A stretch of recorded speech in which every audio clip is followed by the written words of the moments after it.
Hey Matt, this is our final journal for the special topics. So today, today I'm gonna go over game day operations. I'll be going over the indigenous topic. And I'll be going over parasport. So my initial thoughts that it definitely wasn't a topic that really interested me, but I did learn a lot about it. And what was new to me was the acceptable and unacceptable terminology.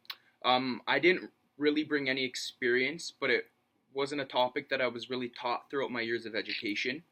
What surprised me was the meaning behind the terminology, such as Eskimo and the other offensive words towards indigenous people. What I couldn't wrap my head around was uh, the ignorance behind the sport terms such as the Washington NFL team, the Cleveland baseball team, and etc. So my critical thinking, what challenged me was, like I said in the previous question, I never really learned about this topic before. So it was a challenge, and what I definitely want to learn more about is how professional indigenous athletes such as Carey Price, TJ Oshie, Kyrie Irving react or deal when they hear offensive language of the indigenous terms.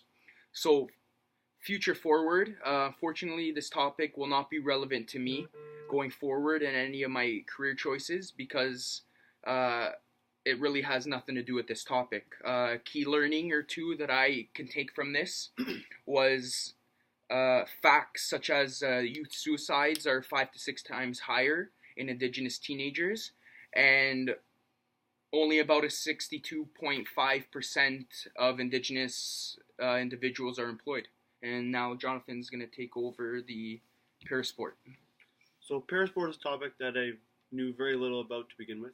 There are many things that were new to me on the topic, including one of the largest international disability events was the Deaf Olympics. Deaf Olympics, sorry. I also learned that there are 10 different eligible impairment types. One major new subtopic I learned was that all the sports that are actually exist. I didn't know that there was 22 sports for the summer. I do not bring any experience to the topic of parasport, as I have no experience working in parasport. The most surprising thing I learned was how the different classifications work for wheelchair basketball, and how at all times you cannot exceed a maximum of 14 points on a court at a time per team. What challenged me was trying to understand how there's so much of a gap in viewership for the Paralympics compared to the Olympics. Some questions I still have about the topic are: what ways can we promote parasport and gain more interest in it? How can we, as sport managers, change the way people view the Paralympics to gain more viewership for the event and support in general? One of the things, one, sorry, one things on the topic I would like to know more about is parasport classifications. The classifications are very interesting, and I would like to be able to understand how they are decided. The topic is something that is very knowledgeable and something that I believe is very important to every sport manager. There are many career opportunities for sport managers to work in parasport.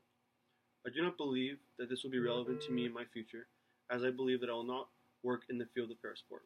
One major key learning for me on this topic is the why care section that we learned about in the lesson.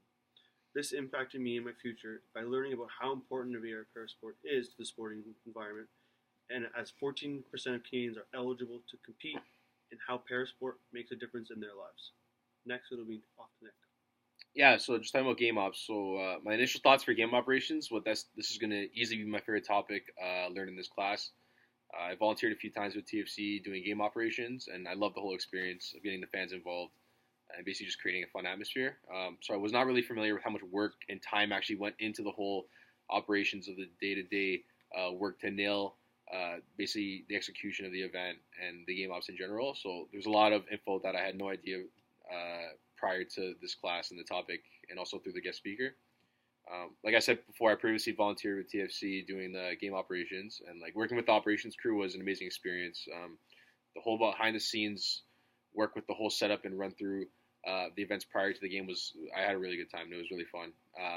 Just TFC's game crew was really engaging, and I learned a lot from them. And they really help with the whole playoff type atmosphere every game at BMO.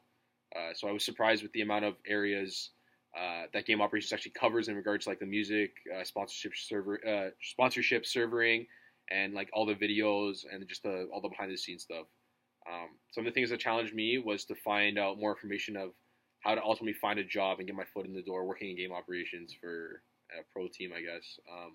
I would love to do that as like a starting position with a sport organization, just to basically get my foot in the door. I imagine it would be a lot of fun and have a lot of creativity involved. So future forward, a lot of the game operations has a lot to do with like marketing and partnership servicing and sponsorship servicing. So it would be fun to work in that, and obviously like I want to work in marketing down the road. So working with that and seeing what is expected from different sponsors and basically to get their brand and name out there through game operations would be pretty cool. Just to see how that all works, and also I would love to interact more with different people who I may not know, and like the fans and other coworkers, just meeting new people. It would be a lot of fun to get the fans involved and create like a playoff type atmosphere in any team or stadium that I end up working in. Basically, just using creativity. Game operations is a lot of work, but at the same time, it seems like a lot of fun that it wouldn't really even be a job. Yeah. So. And I think we could all agree that game operations was all three of our for Oh, sure. favorite absolutely. topics, and I think the guest speaker was She One of the killed it. best probably we one of had the the best last ones. 3 years. Yeah, Yeah. absolutely. Yeah, she made it really So- engaging, and I think a lot of it's just because like we're Leaf fans, Yeah. No, absolutely. so it was fun. But yeah, so, And we really did enjoy this program. Yeah, it was And New the things class, we learned. so Yeah. thank you, Matt. so thank you, Yeah, Matt. Thank you, Matt. Yeah, so that's it, pretty Take much. care. All right. Thanks.